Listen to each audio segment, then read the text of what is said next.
Ya, nomor Erwin ini betul. Sampai sahur saya ngedit hasil nonton jadi belum tidur sampai sekarang.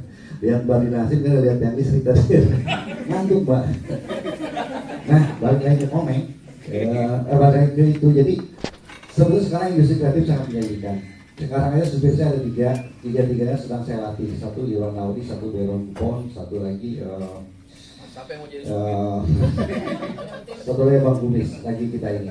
Tapi sebenarnya agak susahnya kenapa? Saya dulu tanya, Maili bilang, Pak, saya pengen eksis, gimana caranya Pak? Sekarang pelawak-pelawak orang Sunda banyak, orang Jawa banyak, orang Betawi banyak, orang bosan lihatnya. Coba kau keluarkan sesuatu, kau udah punya medan itu, mainkan ke barang itu, gitu kan? Barang yang mana Pak? Itu bahasa kau, bukan barang kau, gitu kan? Kau mainkanlah itu, satu.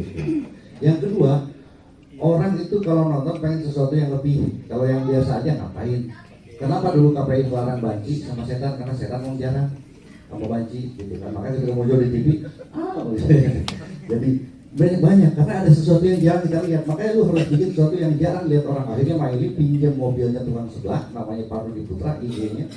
Tukang sebelah ini punya motor dipinjam, dibikin jatuh-jatuh. Jadi kalau ketemu orang, gitu kan? Ya pernah nonton Maili gitu kan ya? Ya itu punyanya tukang sebelah, namanya Rudi Putra, anak buah saya. Bukan Maili, bukan kaleng-kaleng, itu supir saya. 2-3 tahun lebih supir saya. Sekarang penghasilannya udah 400 jutaan per bulan dari YouTube dan Instagram. Sangat menjanjikan kan? Mau saya di rumah aja, semua juga tinggal di rumah saya. Saya pasti biasa-biasa aja. Karena memang almarhum bapak saya dulu ya, saya biasa begitu, saya ngajar dan saya free. Gratis, sama kayak WC umum yang gratis lah gitu kan. Jadi siapa aja boleh masuk. Jadi banyak di rumah saya, termasuk Komeng, walaupun bukan murid tapi tempat kumpul di rumah saya.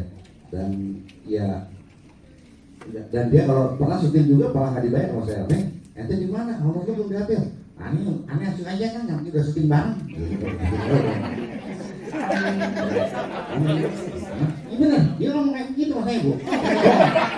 Seniman di sini belum dibayar, nah katanya masih belum dibayar bos. Itu F1 cuma apa, pencitraan, tapi apa, menderita kasihan itu seniman tidak dibayar. Kalau kita tidak percaya saya panggilnya di Mas Ri, tapi nanti sering kita bayar kan? Oh pribadi itu di Mas Ri kasihan tidak dibayar, cuma itu gendang F1 darah itu saya F8 iya kan, F8 dan Mas Ri gendang selalu ikut di Jepang. Penggendang dari Makassar yang jago gendang, sampai setiap ada acara di Jepang tiap tahun festival gendang dari Makassar, bukan dari Jawa. Tidak dibayar. Di Jepang dia dihargai, kasih tiket, bayar pakai dolar. Di sini dia gendang negatif bos. Artinya apa? Tidak ada pemberdanaan. Pesta dikasih kawin anak, bahwa kita tidak undang. Kira-kira bagaimana perasaan tak? Tidak ada sirine pacera, tidak ada simpakat tahu. Halo PRW. Dia tidak simpakat. Kalau kita nggak simpakat tahu, saling menghormati. Ya, itu tidak seperti. Anak-anak bilang kenapa kita tidak diundang? Mungkin kalau kau ada, lu ganggu yang karena. Jadi jangan mau kau nanti lu cawe-cawe lagi anggaran apa semua. Tapi kalau undangan kan tidak digolong. Diundang aja tidak diincar. F8 tidak pernah undang DKM. Tapi Anda tahu DKM itu lembaga resmi. Hah? Jadi memang tapi memang sudahlah. Saya bilang kita harus legowo, harus berjiwa. Kami tidak heran, ya. Faktor-faktor penunjang itu ada. Satu, SDM-nya ada. Kedua, apa? Masyarakatnya itu hobi nonton, Kang.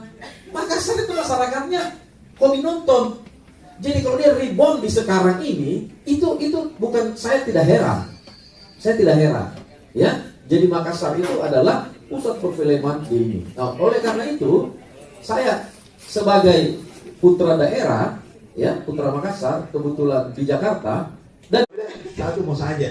Kenapa? Karena kalau semua disupport itu, maka yang lain juga jadinya tidak bisa dapat pengakuan.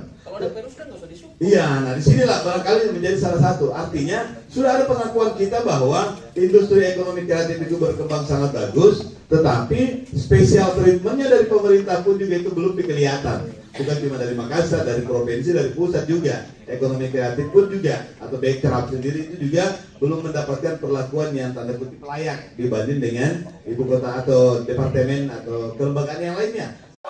Ingat-ingat.